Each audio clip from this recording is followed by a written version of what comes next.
Hello guys, so welcome to today's show. My name is CHUKS and you're on GFL TV, the home of football.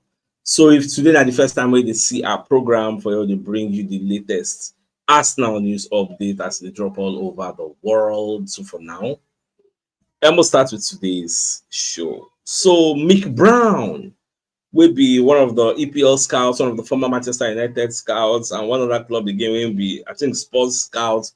So Babako Komasa going to do an interview with the insider, and also Cut Offside carry the same story where Baba they explain say Arsenal, so you get exclusive scoop from inside Arsenal, say they want sell Zinchenko, Gabriel Jesus, and Kylian Tierney in January. Get say these three people, they know they're part of Arteta plans because insider claims Arsenal are looking to sell three senior players in January. No be when season end though, in January, because Arsenal want reinvest into the squad, bring in some new players in January, and they feel some people will be say then they for bench. I think I know they pick them because you know really get that confidence in them. So it will make sense, but they just find their square roots, make it bring somebody else. Now, when you dig deeper into these reports put out by Cut Offside, they say, according to former Manchester United and Tottenham Hotspur scout Mick Brown, who was speaking to Football Insider about what he has heard about Arsenal's January plans. He said Arsenal fans will be intrigued to hear that big names like Gabriel Jesus and Zinchenko, who are not long ago looks like key signings for Arteta to guide the club to an exciting new era, are now deemed surplus to requirements. Say Arteta no really need them anymore. According to him, he said there will be a mass exodus at Arsenal. There are three players at the club who Arsenal will be looking to sell. Brown was telling Football Insider, and that's Gabriel Jesus, Zinchenko, and Kylian Tierney. They are not in the manager's plans. So when it comes to sales, you have to look at who your assets are. You have to take a big chunk off the wage bill and help them reinvest in strengthening the squad. Now, when you look at these three players that they mentioned, think really, these people, should they really be part of our squad? How important are these three people? When was the last time we used Kylian Tierney? When was the last time Zinchenko started the game? Gabriel Jesus, once upon a time, once in a while, it will start. So what does this tell you? It tells you that Arsenal have grown. This is growth. Once upon a time, Kylian Tierney, a senior man for Arsenal, be say, if line up, then put out line up. If you know that, you go to ask, say, where Kylian Tierney? Once upon a time, if them put out line up, if Gabriel Jesus never did there, you go to fear. Say, Omo, they go beat us today. Omo, we no complete. Once upon a time, if Zinchenko self no day, you go to wonder who go come do the inverted. When they buy these people from Manchester City, it was an upgrade. It uplifted the atmosphere. We felt it. But today, we don't outgrow these people. Sadly, no arguments, no two ways about it. In fact, the argument should be, should we be selling them off in January? Or make we wait till when season not end? Me, I look at them in this way. As long as say Arsenal under Arteta will guarantee us, so if they sell them, they go replace them for that same January. I give them my permission, make them go ahead. But if they want to do the same thing they did with Nketiah, Emil Smith-Rowe, Risnell, okay, Risnell, they bring in Sterling, Emil Smith-Rowe, Nketiah, at least those two. I never really see the replacement. Fabio Vieira, even though they want to replace somebody, they want to go, you know, see game time. So as long as they are going to be replaced, fine and good. But if they know say na just to sell them, they don't come to do church, make them leave them at the end of the season. We will see what we will do with them. So what I really think about this news with Mick Brown, they let us know say Arsenal won't sell these three people who once upon a time were very, very good players, like senior men in the Arsenal ranks. So let me know your thoughts. At the same time, now Arsenal also put out the same story. Arsenal preparing to sell, but their own are two players then put. Get. So, but it is what it is. The Coco will say Arsenal won't sell players. Now, Fabrizio Romano going to put out another statistics of Viktor Gyökeres. By the way, the match of Viktor Gyökeres, Sweden, play yesterday, the guy scored 4 goals. Sweden versus Azerbaijan. He scored 4 goals. In fact, now yesterday I couldn't discover, say, even Alexander Isak, now Swedish player, even Dejan Kulusevski. Sweden get players, so Imagine a lineup where get strike force of the Jan Kulusevski, Alexander Isak, and Viktor Gyökeres. Look at the guys' last 9 games, according to Fabrizio Romano. Estonia, goal and assist. Tom Grass, goal and assist. Famalicão, that's club and country. See how the guy they score goals. Against Estrela, he scored 4 goals. Against Man City, he scored a hat-trick. Against this guy is a monster. This guy a goal machine. He gets how I wish. So if we get this guy, Fabrizio Romano no stop there. He said this guy that be this Nations League go they see where they play for international break. Gyökeres is the highest goal scorer for now for the Nations League. For Champions League, this current Champions League they play now. Gyökeres is the highest goal scorer. Now be Portuguese league, that their Premier League, now be the highest goal scorer there. For Nations League also, now be the top assist, now be top assist, top goal scorer. What's the game going to find for this guy? You get, ladies and gentlemen, introduction to Viktor Gyökeres. So this is why you see the likes of Manchester United, the one that I put. You see the likes of Arsenal fans, the one that I put also. In fact, I saw one report today when I do research one at Manchester United news. They say Manchester United fans don't tell Ruben Amorim, say Gyökeres must be a priority. Number one striker. I see they enter the theater of dreams. They throw Rasmus Højlund and Joshua Zexi. They go deep behind them. They don't like when they jack that. So everybody now feel they look for that guy. In fact, that guy they make the Alan look like say Alan don't know what thing they do. That guy too good. Oh God. Well, we'll just watch. But for me, I know too poor body because I just feel saying go join Manchester United. But more the watch that. So Chris Whitley, who is one of the Arsenal correspondents out there, Babakone explains, say Arsenal they plot a bold move for Real Madrid star. In fact, this same report, now report will say we don't drop on yesterday. But for the fact, say Chris Whitley, who's one of the Arsenal correspondents, just like Charles Watts, they come outside because now he be the owner of London World. So for him to come outside and publish this same story, it shows that the story get a lot of bites, get a lot of credibility. Arsenal are really, really interested in signing Arda Guler because this Arda Guler, many people don't talk about them because they say the Gunners are plotting an ambitious move for Real Madrid's midfield sensation. Arsenal are keen on signing Real Madrid star Arda Guler on loan, according to Spanish reports. Now, the 19-year-old Turkish international has struggled for consistent game time at Madrid, featuring in just 22 matches out of a possible 48. And you know, so when they first signed Odegaard, I think they got Odegaard from Stronghold set. So when they bring Real Madrid, he was a prodigy, so much potential, but Real Madrid don't give him that playing time. Arsenal don't go loan, plenty. Odegaard go loan plenty, get. At the end of the day, Arsenal come be like the last bus stop. So yeah, come. Arsenal can come from loan, you go back, they come make them permanent. So would they look at using the same Odegaard templates for Arda Guler? May the guy come here, get more playing. The guy is a small boy, but he good gone. But now, see where make on the reason. The introduction or potential incoming of Arda Guler. What are the consequences? Or what are the possible impacts on Ethan Nwaneri? Because these two people are like similar attacking-minded midfielders. So when you bring in Arda Guler, is it not going to hamper the growth of Ethan Nwaneri? In as much as we talk, say, okay, Ethan Nwaneri, you never did ready, never shake it. But when you bring in this guy, is Ethan Nwaneri not going to go down the pecking order of midfielders? Me just think out loud, in case you never reason now. Say, okay, because Arda Guler gets, two of them young, 17, 19, but Arda Guler is more exposed. He don't play for the big stages. He don't play for Turkish league regularly before they bring and come Real Madrid. You get so in the more exposed, you get more experience. You can throw him into the Wild West. He will survive. You get so. Now, me I don't think well. Now the matter that they decide the final decision. So, but I believe they will put all these things into consideration because we don't want to bring somebody that will hamper the growth of our own prodigy. In as much as Arda Guler na Real Madrid prodigy, we should forget our own senior young boy when they come up. So let's just see how they will take navigate all these things at the end of the day. Now Leroy Sane don't come and second let everybody know say you know they go anywhere. Say Bayern win day. Say like that Bayern win day. Say for him, say money not really the freaker. Because when you look at this particular report put out by the Metro, but by the talk say Leroy Sane responds to Arsenal Manchester United transfer links. You get when you read the entirety of the report, Go see they say Leroy Sane has told Arsenal and Manchester United that his preferences to extend his contract with Bayern Munich. Gets.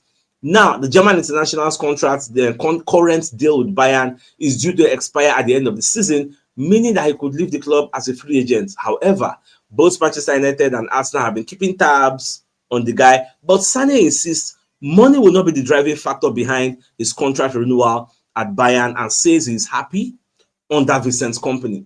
Now, the cocoa of the matter be say, then once make Sane collect a pay cut, make them minus 4 million from the current pay structure when he gets with Bayern. Now, what if they hold the deal? Bayern already give a deal, so he never signed yet. But for him to come outside now, according to the Metro, come talk, say money no be in problem. Say, they look, what's it be money? Say, the money no be the issue. You get, which means this guy might sign a contract extension and everybody will face from, because he say, I have confidence in myself, in the situation, and also in my club. We are in a transparent and relaxed exchange. He was telling BILD. Now, I feel very good. The talks with Vincent Kompany, Max Eberl, and Christoph Freund are very good and trusting. That's why my thoughts are currently only on Bayern. We will see everything else in the next few weeks and months. Okay, so it is safe to say, make Arsenal face fronts, look for other targets, and come up for signing, because the guy no one sign for anybody moving forward. So another report we're going to see for our front now, the London Evening Standard. Can they ask, say, how Arsenal will take lineup without Ben White against Nottingham Forest? Like, what are the possible options so we'll get for the fullback role? Number one, they call the talk say Timber can actually cover Ben White. That's assuming that Ricardo Calafiori is going to play. So if Calafiori don't dey fit, Calafiori go handle the left back, then Timber go take care of the right back for us. Now, we never really know what they do to Tomiyasu, even though there is this prognosis, say the likes of Calafiori, Tomiyasu, they go dey available for Nottingham Forest. But let's just, with argue, say, okay, in case they no come dey, Timber go come go. Timber, if assuming say Calafiori no dey now, Tomiyasu no dey, Ben White no dey, what other option? Because you can't take Timber to go and put. In fact, now we're going to bring that Delima back, because according to the London Evening Standard, they say Partey. That's assuming say Tomiyasu no dey, Calafiori no dey, White no dey. Say Partey go play right back, Timber go play left back. Get. But some people will say no. What of Jacob Kivior? Nottingham Forest are not like Liverpool, where you go to fear. Say, okay, Jacob Kivior, maybe Salah go look like a pot of soup. Even though Nottingham Forest still get their own young stars, we get pace for the wings. But against Nottingham Forest, I think it is safe to play Jacob Kivior on the left back, then Timber on the right. That is, they assume now, say, Calafiori no go dey, White no dey already, then Tomiyasu no go dey. What are the possible options that we have? Because now the type of dilemma we Arteta dey face, so we say most of us fans, we know they really understand what's in that manager, they think, and they rack in brain on how to solve the possible problems without the power of hindsight. You get? Because if you don't know what's going to happen before the match, you go say, okay, what can we do? We'll be like drafts, back, be like chess. So what do you say if you think? Assuming say Calafiori no dey, Timber and White no dey already, then Tomiyasu no dey, we are left with just Timber. So who will be your own fullback? Are you going to play Timber and Luis Skelly? Are you going to play Timber and Jacob Kivior? Are you going to play Ion Duan? Let me know your thoughts in the comment section, because now part of the team we will see for this job.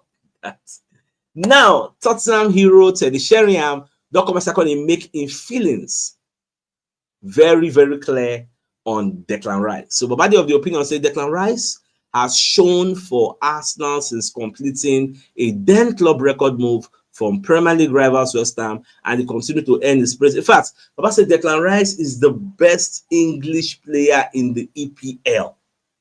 Ajay. So because ever since when the guy entered Arsenal, so this guy don't transform Arsenal midfield, allowing them to become bona fide challengers for the Premier League title, and his performances have earned praise from Spurs icon Sheringham, who believes that Rice is better than all of his England colleagues. In fact, speaking to offshore bets, the former Premier League the former striker said Declan Rice is the best English player in the Premier League. He makes a big difference to the teams that he has played in, whether he's playing for England or playing for Arsenal. I would say, but they say he's a big plus when you see his name on the team sheet, he leads by example and drags people along with him and says, this is what you are going to do today. I love his leadership qualities and his ability. That's what top players do. They set examples for the rest of the players to follow, and they bring people on the journey with them, having an impact on other players that improve the entire team. It's a fantastic signing for Arsenal. Yada, yada, yada, yada, yada. Baba talk plenty, shower so much encomiums on Declan Rice. Gave him his flowers, I'm not going to lie. Once Declan Rice is 100% fit, don't say this season, Rice not 100% fit. Sure, you know, you get unlike last season. So, everly now, if Rice did for inside that lineup, you will get confidence. Okay, we'll get person will say, you go mark the ball. In fact, Charles Watts in his podcast was saying, moving forward, Arsenal's ideal midfield should be Rice, Merino, Odegaard. You know, say, get one time I talk this, people want to Paris, say, okay, we're going to drop Partey. He's going to play Partey. Partey has been playing consistently, he's the best midfielder. But see, look at the long term. For the short term now, Partey is good. But for the long term, our midfield is Merino, Rice, Odegaard. That's where it will be. And then we are going to, because Watt said something. He said, he get one partnership we don't look for to see. That the partnership of Merino and Odegaard, we never really see them say they start, they play. We never really experience them. Time they come, we experience them because it is not the first time they're playing together. They play together at Real Sociedad. So they know themselves. They complement each other for that play. So we want to see that same connection at Arsenal. So we'll just watch, because according to Watt, Rice is better at number 6 defensive midfield than playing that Xhaka role. You see, Arteta transition now. So let us see. Let's say Nottingham Forest. Let's see Rice playing that, protecting the back foot. Say Rice good for there. Then maybe Merino do the bombing. You get Xhaka role, do the bombing. The more see what they got go do. Well, now Arteta get the financing. That one is Charles Watt's opinion. Your own opinion, people say, Satus, me I don't agree. I trust my people that me I don't agree. I want to see Thomas Partey for the midfield. Make Partey did there, because if Partey don't do that, everybody paragon. So I want to see Thomas Partey and make Rice do the bombing. In fact, people don't even want to see Merino in the lineup. That's how like people don't trust them. They don't get confidence in the player. But you're playing against Nottingham Forest. Don't be saying that like Liverpool. Like, how did Nottingham Forest now become a team where we say we will fear now? We be say people will come outside and talk, say Arsenal must win Nottingham Forest. I don't forget to talk that thing yesterday. I say Arsenal, this is a match Arsenal cannot afford to lose. They must win. Nottingham Forest. Long. It is shocked me gone, but it is what it is. Let's move forward. Now, Steve Nicole will be one of the pundits for ESPN. Say Arsenal have made the worst signing of the Premier League season so far. In fact, when I saw this report, I was like, what Baba did talk about? Sterling, no. Baba said, Sterling is the worst signing of the season so far. The player in question is Raheem Sterling, who joined Arsenal on loan from Chelsea in the last few minutes on deadline day last summer. Sterling has made 8 appearances for the Gunners since his move from Stamford Bridge, of which 4 have been starts, and he has registered just 1 goal. Now, furthermore, Bakon say this has led to Arsenal going 9 points behind league leaders Liverpool in the table, and it is something they will be desperate to put right. Now, ESPN pundit Steve Nicole has criticized one Gunner summer signing for having done 0. So Baba never do any contribution, but I think when we put out this type of analysis, we should also add a caveat. Say all those 8 starts where the guy play. Okay, how many play for him preferred position? Imagine playing Bukayo Saka out of that right place when they go play him for the left side, for Martinelli's side. How effective do you think he will be? Now the same thing, Nigel and Sterling, they suffer. You get so out of that 8 starts, like me, I just put up a defense for Sterling. Get although, and why I don't see like I'm saying, in as much as they play you out of position, where you say mono lie, they play out of position, mono lie. But when you still meet your position, why not they base small? Why not they near them? You go to fear, you don't want to do mistake. You go pass, side pass, or back pass. Why not they near them? All those your laba near them. No, but it is what it is. You know the body. They say you know the body. There's nothing you can do about it. Somebody asked us the biggest news of the day. Number the fact say Mick Brown, who's one of the EPL scouts, they come outside and say Arsenal, from what they hear for the Emirates Stadium, want to sell Zinchenko, Gyökeres, and Kylian Tierney in January. Say they won't sell them. So this report was put out by Cut Offside, and they also give attribution to the insider. We can talk say now Mick Brown tell them. So by January, let's see what happens. You get, say Arsenal put player for markets, don't mean say somebody will come and second buyer. You know, since the resource one day for markets, anybody come price them. In fact, the people who come price them, I think it was Palmeiras or who was that? We can ask Arsenal how fast they know they sell. But Arsenal see they know they sell, but most see January share. As long as say when you sell these people, you bring a replacement. I don't have an issue. You want to sell them, you sell them off. So that's just the way it be. So my dear Arsenal lovers, I think this is a fine place for us to call the show and end. So till I come your way tonight to give you the evening news. So then thanks for tuning in. Enjoy the rest of your day. Like, get out. Even though not evening we did, but been a general like that. Odabo.